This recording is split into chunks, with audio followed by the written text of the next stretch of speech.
I am in a school uniform. They took me to jail. I am scared. I am going to the county. And once they see the school uniform, they're like, okay, yeah, we got a little fish. We got one.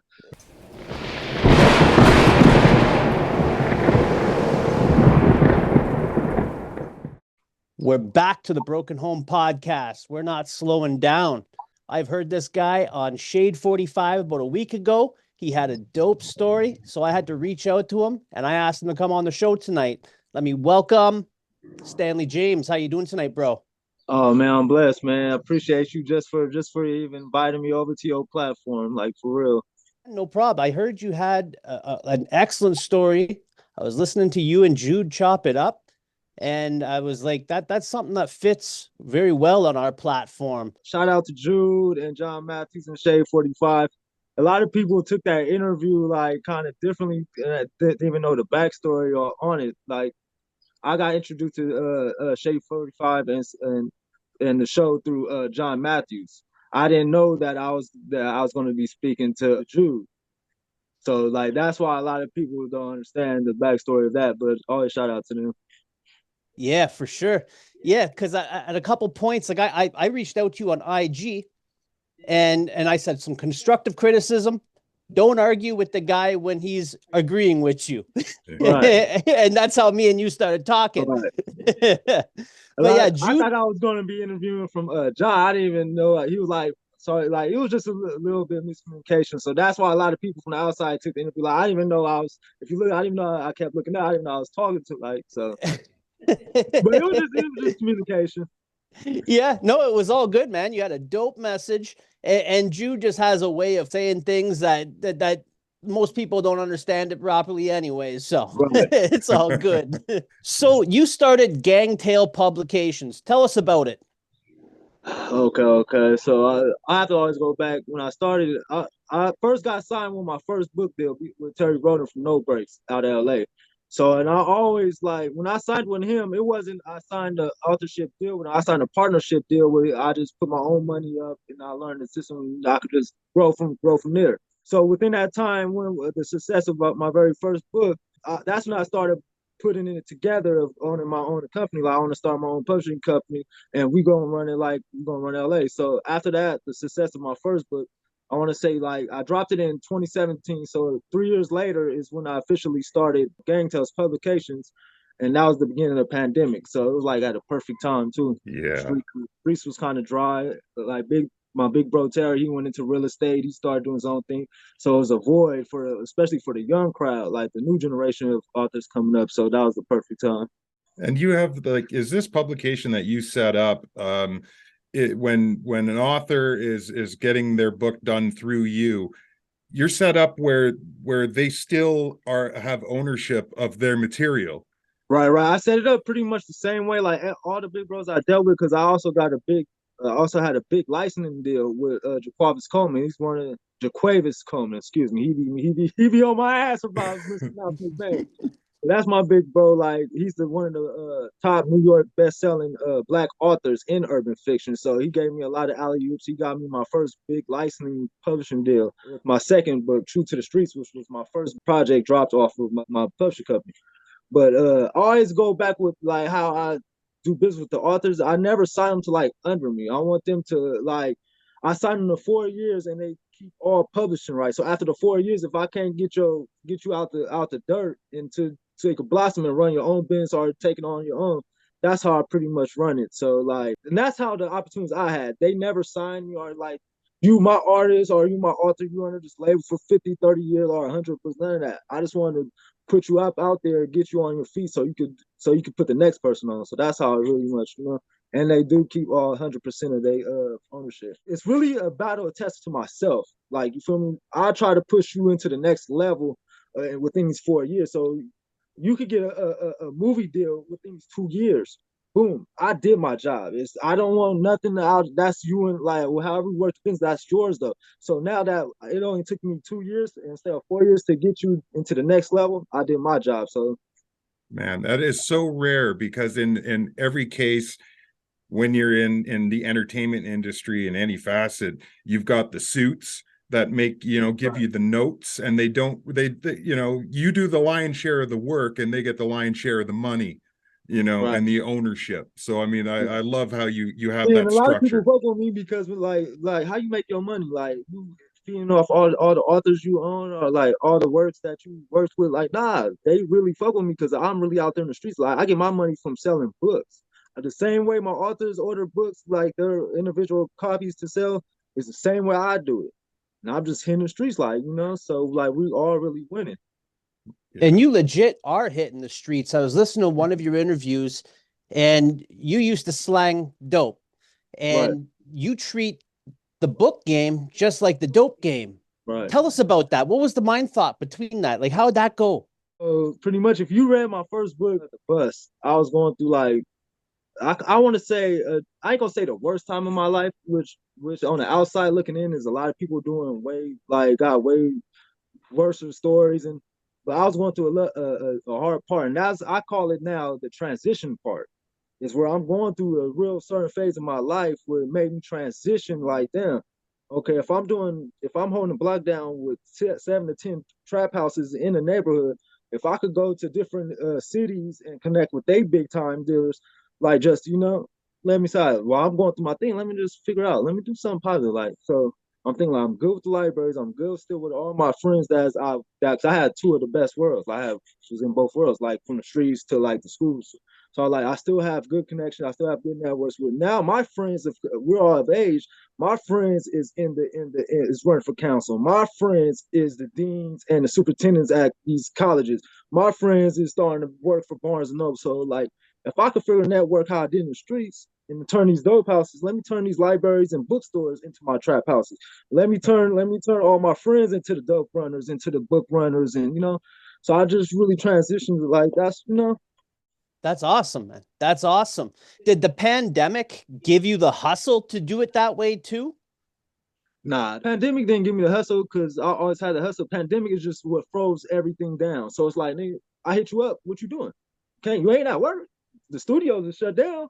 And then when they see me in the streets, okay, he really hustling and he really making 15 to 20,000, 25 just totally off book doing these pandemics within these couple of months.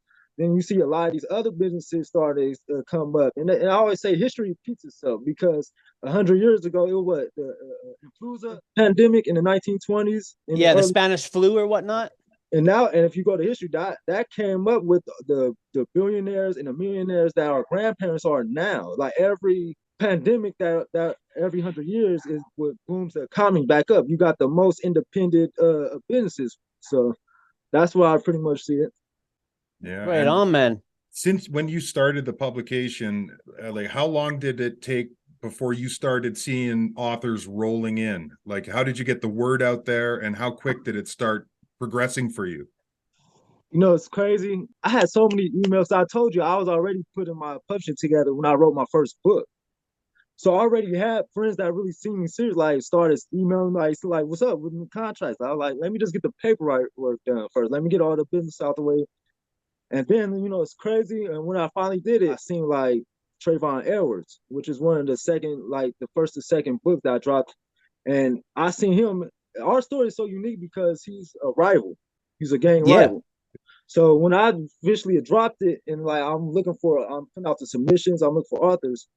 Like a lot of the time, everybody say they want to work, but when it comes like send in your work, no one got it. It's all word like just talk. So then I'm hitting the streets and I see everybody writing books and I see like my rival, like that's crazy. And the crazy thing about it, I see him all like in the streets and through social media, like really hustling his books. I just hit him, shot him a DM, like, man, I see you working. Like, what's up, bro? I started my company, bro. Like, and you fit like we can make history, like for real. Like, let's just leave all this. I didn't get a response from him probably to like 6 months later. Like, I just keep him on, like, bro, what's up? Like, I see we both young, like, we could really make history, both coming from the streets, bro. Like, and then how you can see the scene, like, you can see somebody read your Yeah. message. It was another 2 months. I hit him again, like, what's up? And then he was like, man, what's up? Like, what's up? You tripping? I like, bro, I really want to fuck with you. Like, I'm not on because we used to run in the streets together. That's all right. We used to 20 Crip. So then he was like, bro, woo-woo. I just shot him a check, like, bro, I'm serious. Like, we could meet up, pull up, whatever, bro. Like, once I sent him a check, he was like, send the contract. I got something for you. Like, let's see. Like, I see you, bro. So And then ever since then, like it's just been coming in, bro. Like my mission is to get the people from the streets, the pimps, the hustlers, the addicts, everybody that comes from night, everybody that comes from the street environment. You know, we all have a story to tell. So That's right. That's right. That's what this platform is based on, is for people to share those stories, because there's always a positive message deep down in it. For yours, for example, two ops coming together to create some right, beautiful work together. You know, that right. sets an example to the youth that instead of shooting at this guy, why not try communicate, maybe work something out? You guys could both get this bread. It was at this point like, bro, like we done already get so much bloodshed been going on. Like we are considered the big homies now, bro. Like let's show these young niggas that we didn't have the OGs or the guys that we had. Like, and instead of like, I'm not telling you to denounce your hood, stop going to it. Oh, you working with this nigga, you working with Cub from the foes. Nah, show him that we got business going on. We getting money. You could go to your hood now and take care and put people up under you, bring them up. So that's pretty much the whole thing. So Building each other up, man. That's that's all amazing. it is. That's That's all. amazing. I'm telling you, we have to hang with y'all. We have to like you. But it's gonna come to a point where we're gonna have to eventually deal with each other if we want to keep it. You know, Where did you grow up? Tell us about your childhood. What was that like? man. Oh man. So if people not from California, especially from Los Angeles County and Long Beach to be exact, I'm from North Long Beach, in the area of Long Beach Boulevard and Artesia. So if you go to the geographical maps, we are in the center of LA, everything. We are one street over from Compton, Death Row, the Mob Pirus, the neighborhood Crips outside Orlando Adamson. And then we are the next street over is Long Beach, which is the Crips, the two end Crips, the four corner block Crips, the Mac Mafias. So and then down the street is the East Side. So if you know the geographical map, like where I grew up at, where I had the best of both worlds. Like I could, when I was in the '90s, like 6 years old, I could walk to Long Beach Boulevard and see Easy E having all the whole Long Beach Boulevard just lined up with low riders, girls, pimps, hustlers from everywhere. The same way with Death Row, you will see Suge Knight with all the, you know. So like, I live both best of both worlds. So I come from North Long Beach. That's dope, man. And what was your family like? You did a lot with the church. Right. I grew up in church. My mom was an average. I grew up a Baptist Christian. I grew up in Okay. church. I used to read poems. I did it all in the church. I was an usher. I was in the choir. I played the drums. I was one of them kids. Anything you say I could do, I'm going to do. If you say I could preach, I think I would have preached. Well, you're a damn good speaker, so yeah, Yeah. why not? I was one of them kids, like, you know, like I have two sisters, so I was the baby boy. Like I was one of them kids. If I see kids at the park playing basketball, I'm one of them types, hey, you want to play a game? Oh, what you doing after this? You about to go to football practice? Well, shit, I never played football. I'm about to learn today. You my friends. So Yeah. wait. I Nice, was one of the nice, kids that man. like to be around people. You're a Crip. How did Right. that start? So were you brought into it? Like, did you get jumped in, So or was you just part of the neighborhood and you just grew up Crip? both. I have both. So like I told you, I have best of both worlds. And my life is like really like if you seen, I want to say like Bronx Tale, Yep. where he had the kid, the gangster kid, the gangster had the kid shelter, but he was still there, and he had the working honest father. Yeah. Is that the movie I'm talking about? Correct, right? Yep. Yep. With De Niro. Yeah, yeah. So I grew up like that, pretty much. Like I said, I grew up in the school and in the church, but where I live at, you could walk outside. And when I was a kid, like if you live on my street, I live on 100 block. When I like as a kid, if you walk outside 6, 7 in the morning, you're gonna see about 15 to 20 gang members just sitting in front of our driveway. And not just like with any driver, like, you know, like just shooting shit, playing dice, whatever, while I walk out to go to school, to get on the school bus and all that. But as a kid, where I live at is so famous, like my big homie is like literally live like two houses down. And my hood is so like, I say we one of the last black owned hoods.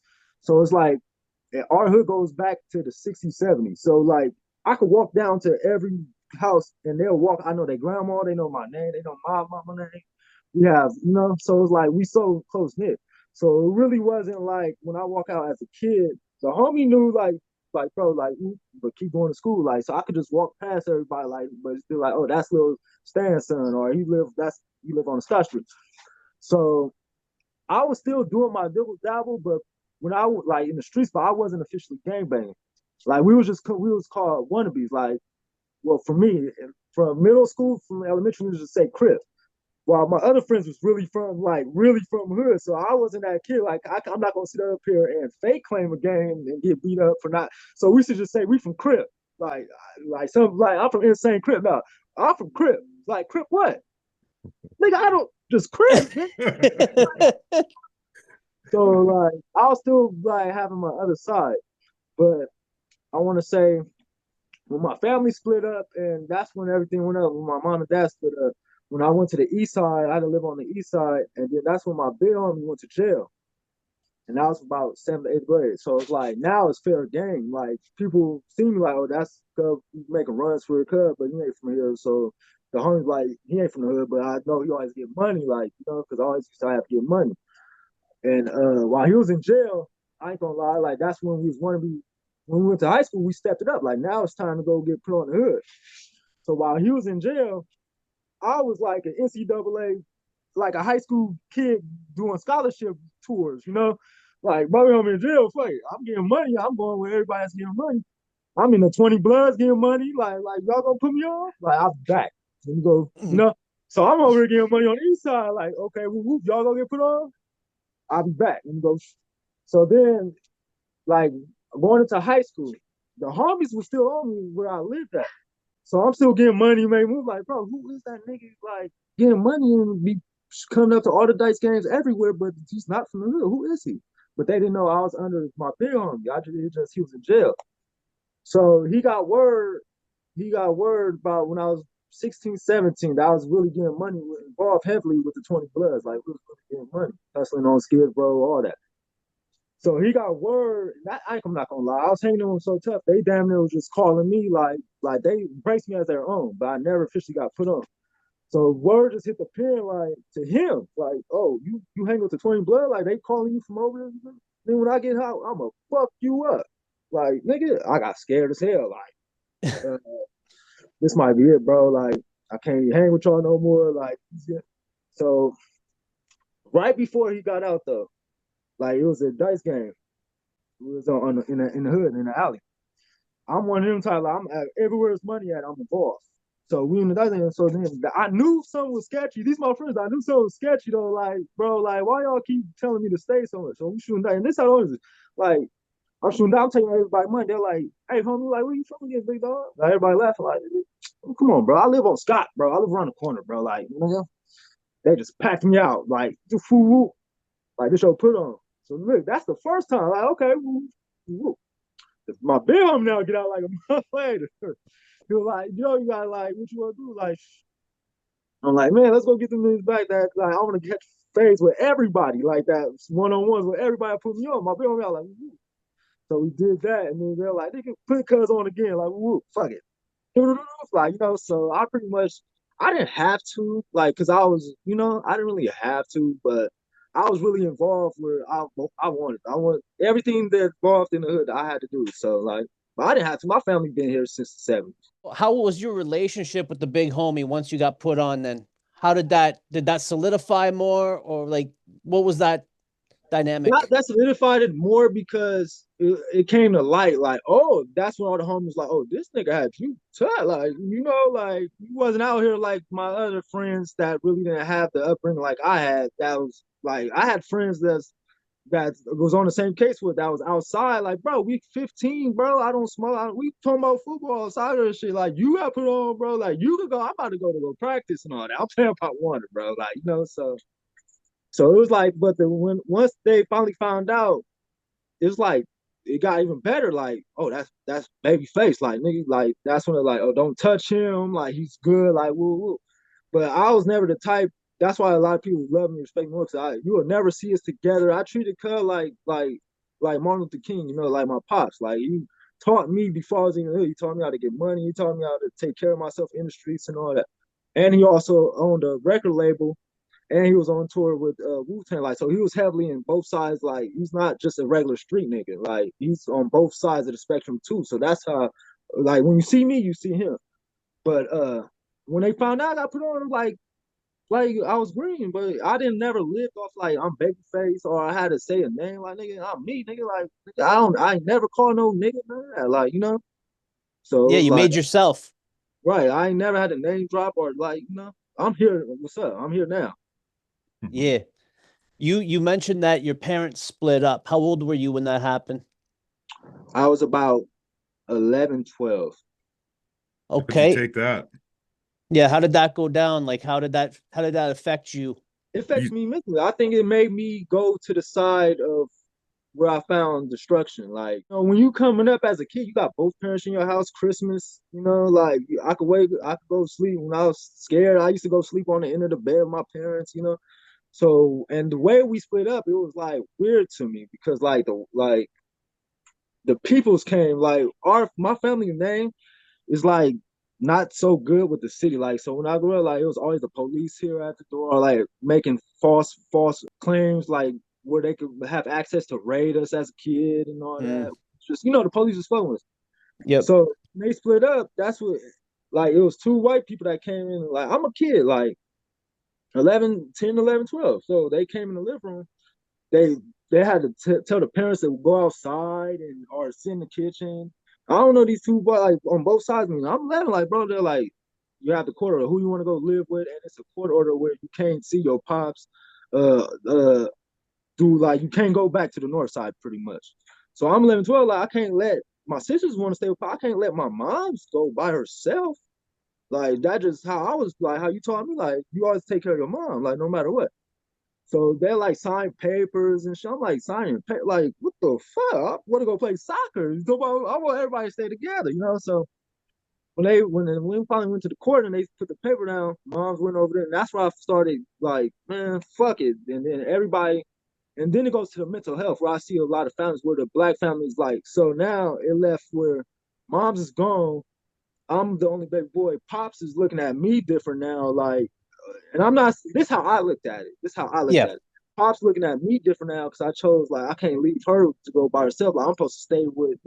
So it made the little battle between our relationship like coming up. Like, damn, you your mama's boy, or like. And it made it vice versa. So it's like they used me, like whatever. How parents. But that's when I started getting into trouble. Like, man, fuck. Like, I went from now I gotta protect. I got people running in mom's house as a kid, like with the people that she dealt with, like, other family issues and shit. Like, who's here to protect her? So it's like that's what made me turn into the street life, like really heavily, because. Yeah. Yeah, it's a shame that the court system is like that, making a child decide at that age because every child loves their mom, every child needs their father, and that's Right. not recognized in the And eyes the of the way they court. did it though, like how they said on the both sides, meaning like your parents can't be in here, notepad and all the fun, like, bro, like police and shit, like, bro, the fuck? I'm 11 years old. I want to go Yeah. play NBA. Yeah. how long did that session on the couch take? Did they just flat out ask you who you're going to live It was with, or probably did they like have about an a hour. yeah, and they just a lot of questions? Oh yeah. Yeah, it's ridiculous that that's how the system is there. We're up in Canada. It ain't like that. It's a fucking long, drawn out court process up here. Yeah. And it could take years sometimes, but eventually both parents get their right to their child. It's not Right. like that. You can't, But my it's thing just a was like different. my shit was like a little bit different when they had the police about like if I get caught on the north or like caught at my dad's house during this time period, like I could like go get sent to the camp and like I ain't never heard that. What the fuck? Like if I want to go see my pops on a Tuesday, why do I have to wait? Yeah, And that's then just seeing insane. other women coming dealing with pops, and then see other men coming dealing with moms, and then seeing how the real people world is. So it's like, and I'm just Yeah, getting all this as a kid. yeah, exactly. And do you feel that that pushed you into the street, do you think? Yes, Yeah. because like I said, I grew up you got mom and dad at home. Like, when I moved to the east side with just me and mom's, like my mom she go to work at 3, 4 in the morning. She come home probably like to get me, drop me, like, and then she go to church. So the whole day, pretty much, I don't see her until like I go to sleep. Yeah. So think about it, a kid in Long Beach, house to yourself, and you're a kid. Okay. Okay. Yeah, exactly. So how old were you when you just started lashing out, maybe getting into some trouble then after your parents split up? Right after. I told Just you, like, that was immediately. the good time when I was banging Crip. I didn't know. I just knew I wanted to gang bang. Yeah. I didn't have a specific. That's why I said, like, doing from middle school to like high school. It was like I was on the NCAA tour.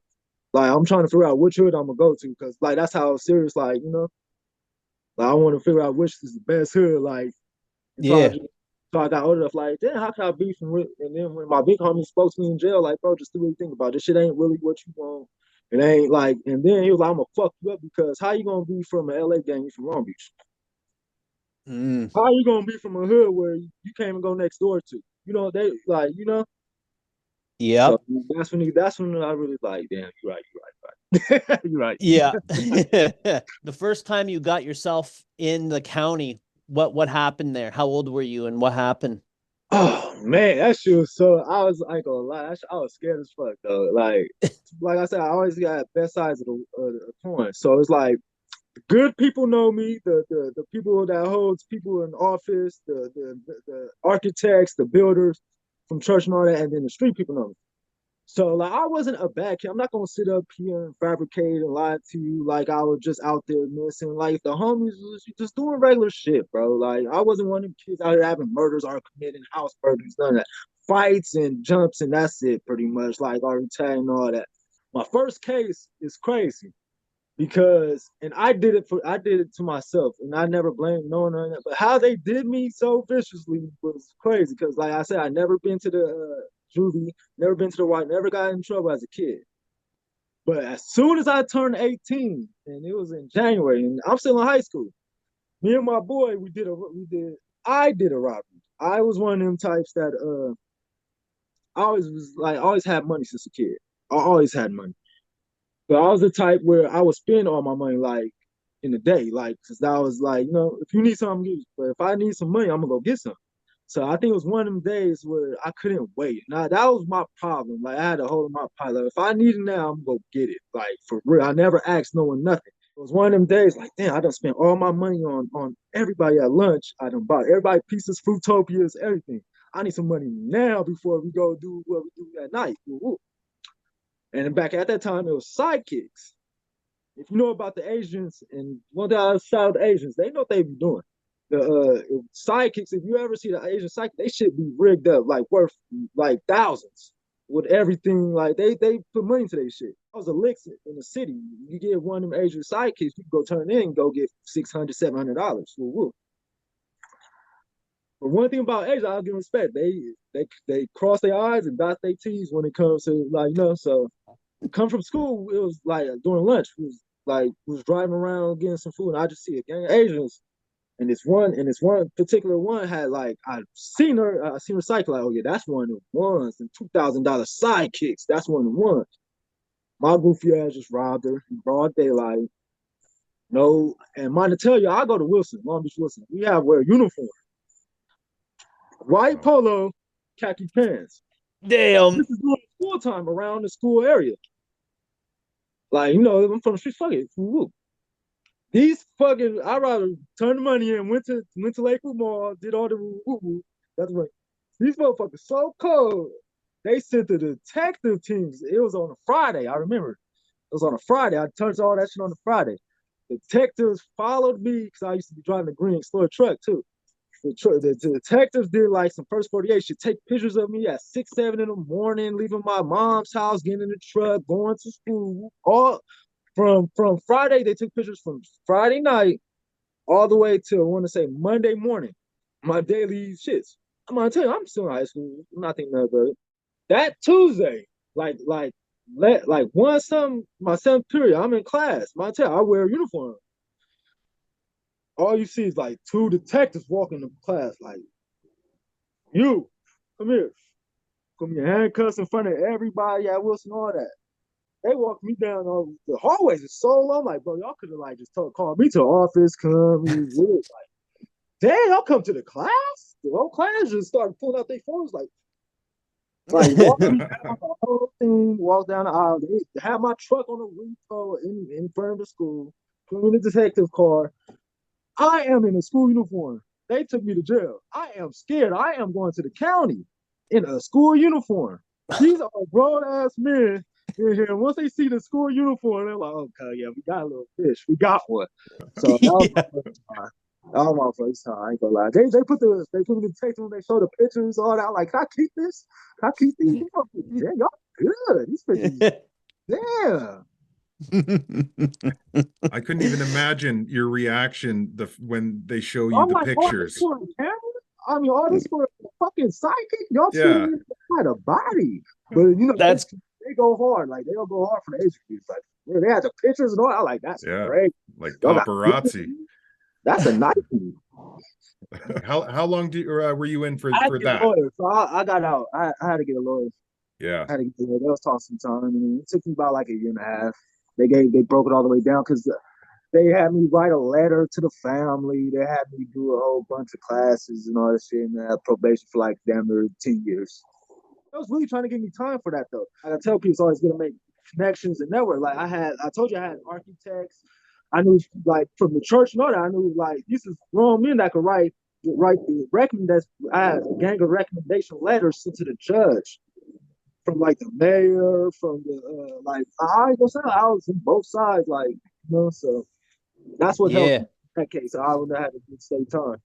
You got back out on the street. How long till you got picked up again? Okay, that was my senior year, so I went to jail about February, March. I almost missed prom, so I got out by like May. Went to prom, do all that. When it was time to actually sign and get my letters, but I still had like college letters, like from black colleges. So that's my whole thing. Like, let me just let me get on the right path. Let me go down south, go to Grambling or something. I went to jail again right before I was able to sign, and that was for drugs. Damn. For drugs. And you ended up back in the county a couple times. Was it for the drugs going forth then? Drugs and it was the drugs, and then I went to jail for another commercial burglary, and that was with the 20 Bloods. And then after that one, it was just all drugs. What was your longest stretch that you had to do in the county then? Every year, like I went to jail every freaking year from like 20, I want to say from 18 to about 20. My last time was 26. Yeah, 26. From there. But the longest I did was probably about like 6-7 months. So I always had lawyers. I always got to get filled out and all that. I'll take the probation classes and I'll still go, you know. So what brought you to that point where you thought, never again, I can't keep doing this cycle? The last one was when I was writing the book. That was the worst one because we thought we had one. Like 3 of my best friends went for a body. More shit was going on, so like I was on the run for some. So like the last one to jail, bro, was I say how the universe works, how God works. Like He puts you around the right people in the worst situations. I want to say. So the last time I went, bro, I swear to God, it was the OG Hoover. Like, bro, I've been in here since like early 70s, homie. Like, and this is what year we in? This ain't shit you really want to do. Like, you know, like I'm looking at him like, damn, girl, you was in here 30 years before I was even fucking born. Like, I didn't even get to experience nothing I really wanted to do. I ain't touched $1 million. I ain't never went to Africa. I ain't never went to Paris. I ain't never really blessed my put my, you know. And I can't just sit in here and really just do fucking elbows and shit without even standing on it. Like I said, the next time I want to go to jail is for family or something I could really believe in, not just for something that was a facade or like just a genuine rush. You feel me? So when I seen OG from Hoover, that shit just really ate me up, like sad, like. So I like, fuck, I got to do something, like, and all the shit I've been going like just for bullshit, and that's why I'll never condemn or try to speak on the youth because I was once in their shoes with no guidance or just going off the popularity or I have to be the best today when I come outside, you know. So did you ever have any hesitation of putting out that first book? It takes a lot of balls to put yourself out there and take criticism, things like that. did you just right from the I shoot, really, I'm putting it out? when I was writing, I really wasn't worried about the criticism. I was worried about like this might be my last, like this might be my last piece that Yeah. this going, especially if I'm on the streets, you know. Like when I write looking at myself. If you get what I'm saying. So Yep. like, I don't really write for like other people's, which so happens it eventually becomes other people's amusement, entertainment. But when I write, it's for myself, like, because I always try to give a message and give some history and for the shit and give some humor about it. So it's like always like I'll write for myself. So I never really go in the process of what the next person would think. Yeah. And after putting that first book out, was it just like addicted? I got to get on to my next one. Not as fast. It probably took about like a month or two when people really started feeling. Once I seen because we sold down to 10,000 in like a month. So Wow. once I seen that, like people really okay. Let me try this. Okay, that's what I'm saying. And let me go ahead. Let me go ahead and knock it out. And then True to the Streets, love it. I like let me do one more, like just to, because I never really considered myself a writer until my third one, Escobar's Revenge, and that's where I really went into like not True to the Streets. And my first book, The Bus, was like easy to me because it's really about shit I really did. When I went to the board with Escobar's Revenge, I like let me really put some art into it. Let me put some like creativity. Like let me show motherfuckers I can really write, cause not just a nigga that just you know. So when I wrote Escobar's Revenge, and they all like, oh yeah, I got something now. Okay, we gonna try it. I love that, man. You keep challenging yourself and trying to keep That's elevating all I your do. writing. Yeah. That's all I do is just challenge myself and what I could get done daily. Yeah. That's awesome. Was Project Baby your first book that you put out with like with somebody? That's my second. That's my second. Okay. True to the Streets was my first under my GangTales imprint, and then Trayvon Ezra is my first author I connected with to put out. Okay. And how was you guys' relationship now? Are you guys still Oh working yeah, on anything? Yeah. we to be honest, we put them together because when I got a lot of people that messing me like a lot of people that mess with me like Zap Judah, a lot of big names. So we put them together like a nationwide tour. So when we hit, because I got a lot of authors under my belt, like literally from around the world. So like after this year, it's looking like, or sometime in the next year, it's gonna be like a national tour. We could hit every state, and with the author that's working with us to make it, because we on some like Cash Money, no limit type shit. Like we making books fun again, especially for the communities that we come from. Out of all the authors that you have in your publication, do you have a couple of names for people to look out for some upcoming, Oh yeah, books? yes, we about to drop Tay Jack's new book. She's based out of New Orleans. Her second book is about to drop. Her first one was In the Family. We're now about to drop In the Family 2. And then it's another artist, Gigi Blanco, you would have to look out. She was based out of Houston, Texas, I want to say, or New Orleans. And she's got Bliss After the Storm. And we about to drop her second project. And then Project Baby 2 coming out. And then it's also author James Soyle, Addicted, OG from Venice Shoreline, where he tells his story. We have an author from Detroit, Michigan, Black Bottom Bread, which his book is Stunt Pullers. And we got two authors I want to say come from Africa and China, and then one from Hawaii. So it's a lot. We working over it for real. You're Spread out. fucking worldwide, bro. Yeah, I got people in China and Africa and Poland. You know, it's crazy, like, bro, yeah. I've been doing this for like damn it 12, 13 years, bro. So, because I started with poetry chat books. I used to I came in the game with poetry. So, Hey, Okay, so you man. do some writing, some emotional types of writing. right, right. I told Yeah. you I grew up in the church. So when I first got into introduction to like arts and literature was through poems. I used to have to recite Paul Laurence Dunbar and Nikki Giovanni poems like at Easter, and so that's how I really came up into it. I'm surprised that didn't translate right into music for you and I you just do. writing music, I write music. I write screenplays, sitcoms. I got a lot of stuff scheduled on my plate, man. Nice.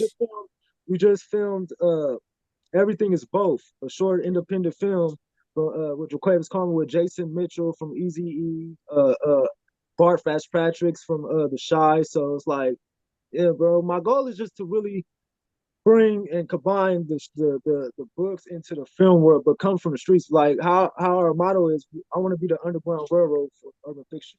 That's awesome. authors that's not getting the spotlight like the big fives, you know. So For anybody listening to this that is writing their book right now, what's your process? How would they get? How would they fuck with you? you can just hit me up. Like I'm one thing. I'm not no big person. I'm not this big famous guy. I'm not hard to contact. I'm not one of the people that don't answer DMs or answer replies or answer emails. I'm a real people's person. You could just hit me up anywhere on my website, gangtales.com, or Facebook, Instagram. I really be heavily on YouTube because they be taking my pages from Instagram and Facebook. So I really be on Twitter and YouTube, which is Gangtales everywhere. Okay, and what's the process? Say I'm writing a book, I reach out to you. What are you telling me I got to do next? I'm almost done my book. Like you want to work with me or just get your book out? Get my book out. Hypothetically, just saying, like if someone was to contact you, they just want to get their book out. Go to my website and send three chapters. Send your first three chapters, and then someone from the team's gonna contact you shortly. Right on. Okay, It's all like a right. little audition almost to see what Yeah, you like a do. sample. Right, because I'm not gonna sit up here because I get a lot of people like you gotta research and like see what you really want to do with your book because my is gang tales. I just had to talk with one of my guys today that's writing a book about like religion. So like our platform, we just don't publish everybody. Like, gang tells with a religion book is not gonna like I don't see that like, you know what I'm saying? I don't want to take nothing away or blemish anything on I don't want it to be on my end. So it's like you gotta really know who your audience is and what you really want to do with the book. But for us, we work with our genres is westerns, urban fiction, erotica, poetry, and political essays and comics. Okay.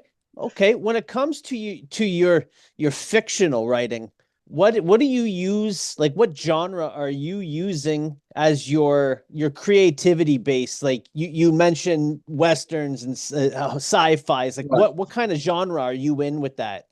Like just street element, like because I got a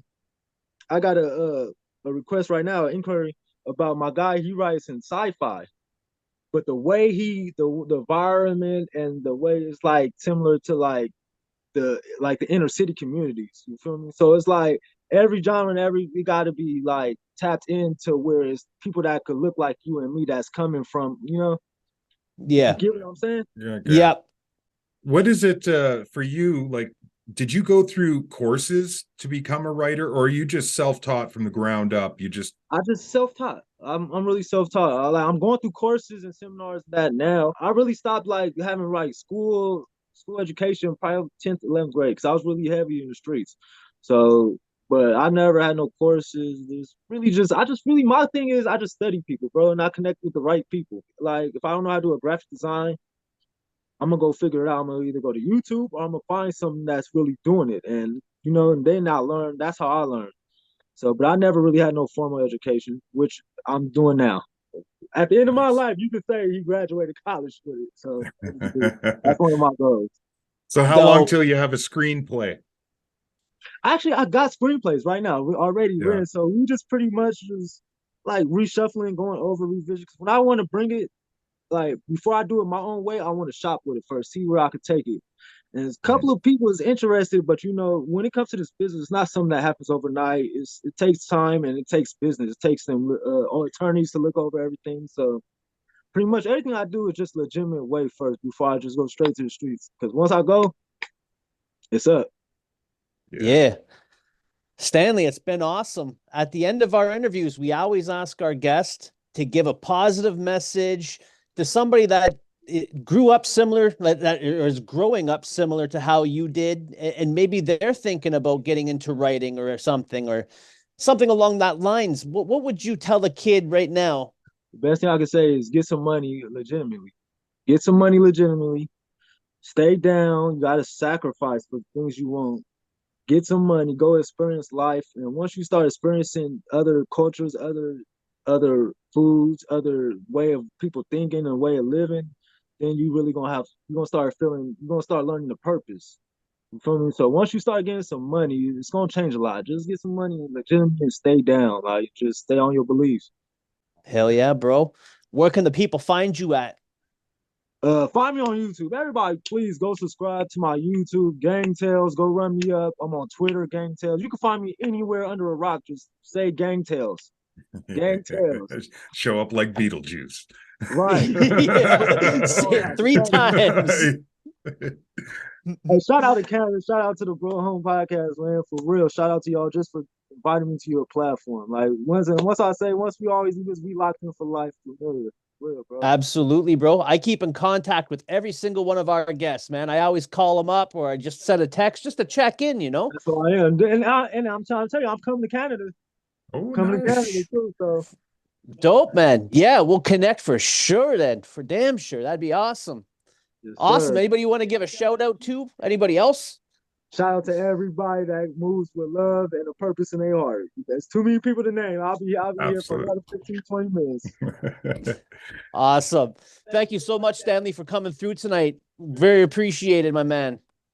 Sir, thank you. Likewise. You have yourself a wonderful night. And thank you, everybody, for tuning in to the Broken Home Podcast. See you next week.